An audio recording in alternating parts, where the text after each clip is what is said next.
আপনারা জানেন যে শুরুতে যে বিষয়টি বাজেট আলোচনা করতে গেলেই যেটি বলতে হয়, আমরা জানি যে গত প্রায় 2 বছর থেকে বাংলাদেশের অর্থনীতি একটা প্রচণ্ড ধরনের চাপের মুখে রয়েছে, যার কারণে বাংলাদেশের যে সামষ্টিক অর্থনীতির স্থিতিশীলতা ছিল, আমাদের উচ্চ প্রবৃদ্ধি, নিম্ন মূল্যস্ফীতি, বৈদেশিক মুদ্রার অবস্থান ভালো, বৈদেশিক খাতের অবস্থা শক্তিশালী, এরকম যে একটা অবস্থা ছিল, সেখান থেকে আমরা অনেকখানি সরে এসে আমাদের সামষ্টিক অর্থনৈতিক স্থিতিশীলতাটা নড়বড়ে হয়ে গিয়েছে এবং অর্থনীতির প্রায় সবগুলি সূচকে এখন একটা ক্ষত দেখা দিয়েছে। আমাদের জনসংখ্যার যে একটা বিরাট অংশ যুবক, সেখানেও কিন্তু যুবকদের শিক্ষা, যুবকদের যে দক্ষতা উন্নয়ন, এগুলো কিন্তু খুবই গুরুত্বপূর্ণ। কারণ আমরা জানি যে যুব বেকারত্ব একটা হচ্ছে, গড় বেকারত্ব তো অনেক কম, তো 3.2% মতো, কিন্তু যুব বেকারত্ব 10%-এর উপরে, 10.6%।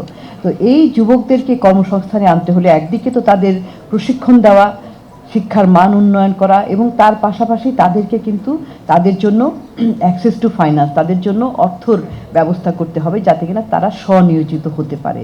এবং সেইখানে আমাদের একটা গতানুগতিক ধারাই আমরা দেখতে পাচ্ছি যে সেই বাজেটটা হচ্ছে, এবং এখানে দেখা যায় যে বেশিরভাগ ক্ষেত্রে অপারেটিং বাজেট যেটা, সেখানে একদিক থেকে ভালো কোনো ক্ষেত্রে, কারণ অনেক ক্ষেত্রে দেখা যায় যে যন্ত্রপাতি কিংবা টেকনোলজি এগুলো কেনার জন্য ব্যবহার হয়, সেগুলো কিনে এবং সেগুলো যদি ব্যবহার করার মতো দক্ষতাও তাদের দেওয়া হয়, তাহলে কিন্তু সেটা উপকারী লাগে।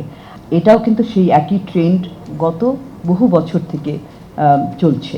16 সাল থেকে আমরা হিসাবটা দেখেছি, তার আগেও যদি দেখি এরকমই দেখা যাবে যে জিডিপির আকারে এটা কমছে। 2016 রিভাইজ বাজেটে যেটা ছিল 1.79%, সেটা কিন্তু 2025-এর 1.69%, আর বাজেটের আকারে সামান্য একটু বেড়েছে গত বছরের তুলনায়। এবং এই প্রেক্ষিতে আমাদের আশা ছিল যে বাজেটে কিছু পদক্ষেপ থাকবে, বিশেষ করে এখান থেকে যদি দুটি যদি আমরা বিশেষ পদক্ষেপের কথা চিন্তা করি, যেখানে এক্ষুনি পদক্ষেপ নেওয়ার দরকার ছিল এবং সরকারের উপযুক্ত নীতিমালা এবং পদক্ষেপ, সেটি হচ্ছে যে মূল্যস্ফীতি নিয়ন্ত্রণ এবং যে বৈদেশিক মুদ্রার যে রিজার্ভ, সেখানে যে তলানির দিকে যাচ্ছে সেটাকে বন্ধ করা এবং অর্থনৈতিক স্থিতিশীলতাকে ফিরিয়ে আনা।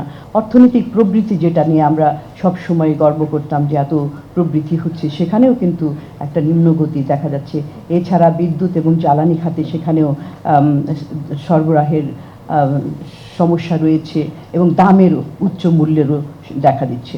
এই প্রেক্ষিতে সামষ্টিক অর্থনৈতিক যে কাঠামোটা, সেটা বাজেটের কী ধরনের দেখা হয়েছে, যে ম্যাক্রো ইকোনমিক যে ফ্রেমওয়ার্ক যেটা, সেখানে বিভিন্ন অর্থনীতির যে মূল কিছু চলকগুলো, সেটা আগামী অর্থ বছরে কীরকমভাবে দেখা হয়েছে। সেখানে যদি আমরা দেখি যে সেখানে প্রায় প্রতিটি চলকের ক্ষেত্রে কিন্তু এমন প্রক্ষেপণ করা হয়েছে 2025 সালের জন্য যে সেগুলো বাস্তবতার সাথে সেগুলোর কোনো সাযুজ্য নেই। যেমন ধরুন জিডিপি প্রবৃদ্ধি 2025 অর্থ বছরে সেটা 6.75 হিসাব করা হয়েছে, অথচ 2024 যেটা কিনা লক্ষ্যমাত্রার শুরুতে ছিল 7.5%, সেটা কিন্তু এখন আমাদের সংশোধিত 2024 বাজেটে সেটা কমিয়ে 5.8 আনা হয়েছে। এবং বিভিন্ন আন্তর্জাতিক সংস্থা, IMF এবং বিশ্বব্যাংক, তারাও তাদের হিসাবের মধ্যে দেখিয়েছে যে আমাদের চলতি অর্থ বছরের জিডিপি প্রবৃদ্ধির হার 5.6, আরেকজন বলেছে 5.7 হবে। সেই প্রেক্ষিতে 6.8 প্রবৃদ্ধির হার অনেকটাই উচ্চাকাঙ্ক্ষী, এবং এটা কোথা থেকে আসবে? এটার জন্য তো বিনিয়োগ লাগবে, এবং সেই ক্ষেত্রে দেখা যাচ্ছে বিনিয়োগের ক্ষেত্রেও যে প্রক্ষেপণটি করা হয়েছে সেটা কিন্তু অনেকখানি বেশি।